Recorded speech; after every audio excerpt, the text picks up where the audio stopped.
Howdy, Practical Patriots and Practical Preppers. Yachate, Ross aus Texas. Hey, folks, giant practical nurse. Well, let's get with this. This is a question that I don't think that I can kind of dodge anymore, at least on this format, on this media, and that is, do I think that civil war is imminent? My honest answer, folks, and again, this is just my personal opinion, no reflection upon anything else or anyone else. Just seeing what I've seen over history and what I'm seeing recently. Is civil war imminent? Yes, if we don't turn things around, if we don't change things right now. Okay, most of us folks are just everyday average, citizens of whichever country we live in, like here in America.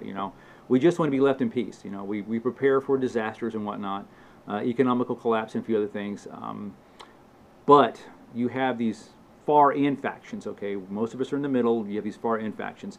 And you have one that is really prevalent right now that is doing a lot of destruction, and y'all probably know who I'm talking about, in Portland, Oregon, I think in Washington, D.C. also. Now, where do we start?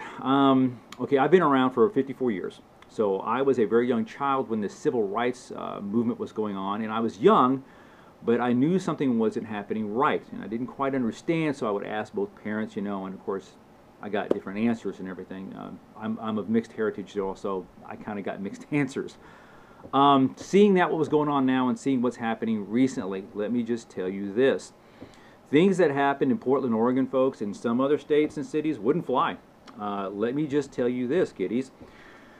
In Texas, where I live, okay, you throw a rock, you attack a police officer with a hunk of pipe or a chain at a police officer. There's a saying we have here in Texas. Better to, let me stop right now. If you have children, you may want to get them away from this video and watch this first before you let them watch it, because I'm going to say some things, and this is my honest opinion. But here in Texas, we say it's better to tick off the devil than to mess with a Texas lawman, and we mean it. We mean it. You take a piece of chain or a pipe to a police officer, you throw a rock at a police officer here in Texas, you will have your ass appropriately handed to you. And you'll even have civilians helping the police officers in this department, okay? Like it or not. But we respect our men and women in blue in this state, okay? And those that don't get handed to them into the Crossbar Hotel, okay? And that's why we have some of the laws that we have here in Texas. So, that said, folks, I really empathize with the Portland Police Department. Now I'm understanding that that possibly some of them are being put on administrative unpaid leave for doing their job, for defending themselves. I just don't get that, okay? Texas, we believe in you can defend yourself, okay? Now, there's a lot of things we can say, folks. We can say that we have enemies, and just probably, like, if you're in another country other than the United States, you probably know this too.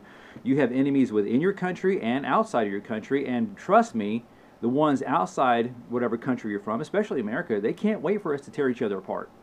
If we don't change things, they're going to be willing to step in. Now, keep up with me, folks. This is going to kind of jump around a little bit. I don't believe that this will be a war where it is fought with actual divided lines. Okay, like I said, Portland, Oregon, maybe that flies up there, but not here where I live. Okay, and you will have pockets, okay, of fighting, because you know what? You get two big bullies, two big boys on the block, and they start duking it out. What's going to happen? Let American history be a lesson. The shot heard around the world. Somebody, some hothead, or some nervous person is going to take a shot, and shots will be volleyed back and forth and back and forth. Now, if you ask me, folks, being an old soldier, that's kind of guerrilla-style warfare, okay?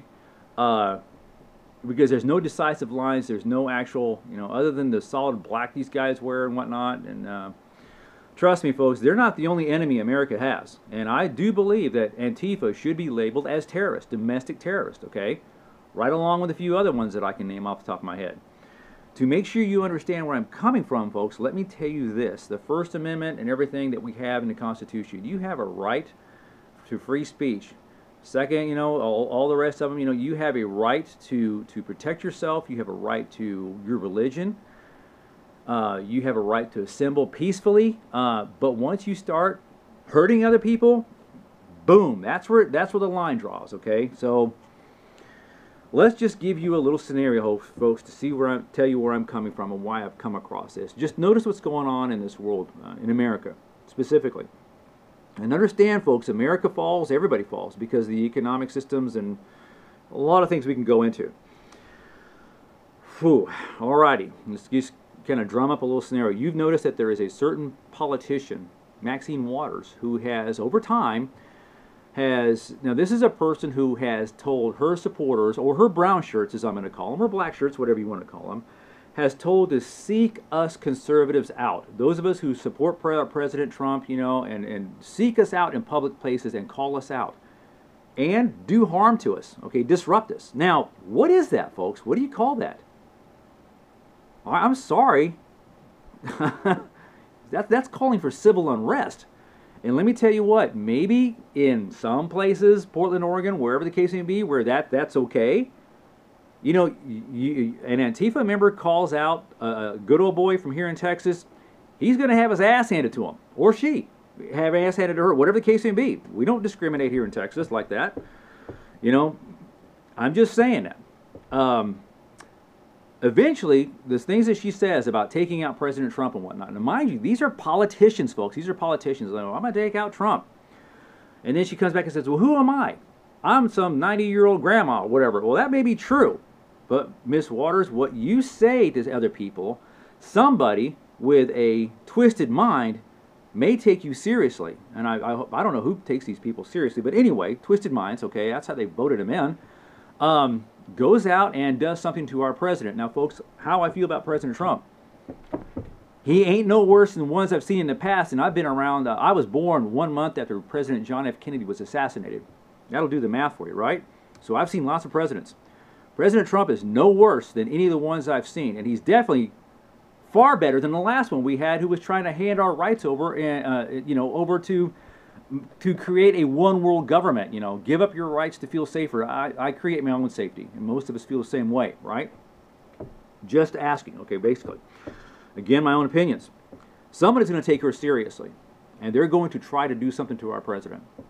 He is the commander-in-chief, like him or not. Just like when Obama was in office, he was a commander-in-chief, and I respected that, okay? He is the commander-in-chief, and somebody will try to do something evil. And then it's going to probably start. Like I said, shot heard around the world, folks. You know, you push somebody.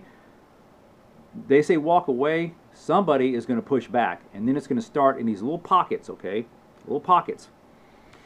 Now, when something happens to our leaders, somebody fills a vacuum. You have a vacuum, and then somebody comes in and does their thing. Now, let me just fill you in on this, y'all. Do you think America wants to be, and somebody's got to step in, hold on. Somebody's got to step in and stop the fighting, okay? Somebody has to. You know, National Guard, but some National Guard will refuse to fire upon our own citizens. Trust me, I know this, okay? I'm not going to shoot my family. I'm not going to do that, okay? That's going to happen. So whichever power comes into the void is going to say, well, we can't be known as the country that shoots their own citizens, so therefore we have to call in help. Now, those of us who have siblings, I want you to compare this. You ever gotten a duke fight with your sibling? I mean, an actual fist fight where you were like really trying to hurt the other one? What happened? What did your parents do? Chances are you probably had one that said, oh, don't worry, leave them alone, they'll wear each other out, and you had the smarter one that tried to break it up, or at least it seemed, right? So let's say that the power that comes into the void that takes over says we can't be known as the country that shoots their own citizens, so they decide to call in somebody that will come and stop the shooting. Do you really want that? Do you really want that? All right, it's just a question I'm asking, folks. I'm not trying to make your decision for you or anything like that. I'm asking, do you want that? That's just one possible scenario. You don't think it doesn't happen? Trust me, it happens all over the world. Okay? Trust me, a lot of us from the U.S. military had to wear these a few times. This specific. Okay? I just want you to think about that. Civil wars crop up. Turn on the news. Civil war crops up all over the place. All right? Some people say not in America, but you know what? I do believe that there is possibility for a lot of civil unrest as we're watching. Okay? And it's on the news. Just turn it on. I do believe that at some point that somebody, all right, is going to push the wrong button and shove too hard, and someone's going to shove back. All right? I do believe, folks, being a nurse, Lord knows what we nurses see sometimes in the emergency department and whatnot. we have to keep a cool head. All right. I just want y'all to consider that. All right. Give peace a chance. Now, I'm not saying don't defend yourself. To me, you have every right to defend yourself. My prayers and everything goes to the law enforcement that has to put up with this stuff. And trust me, they have a really hard job for extremely little money. All right. God bless all you men and women that do that. You have my ultimate respect. All of us first responders and everything. So, folks, questions, comments, leave them below. I just want you to consider that, folks. This happens all the time. The media, we're at the mercy of the media, are we not? They try to bend our thoughts and minds and try to convince us to see certain ways that, I'm sorry, I'm not falling for it, okay? I just want to know what y'all think. Questions, comments, leave them below. If we have to do segments on this, we will. Do I think civil war is imminent? If we don't change our ways, it's a possibility. Okay? Till I see y'all again, I'm Johnny Practical Nurse, out here.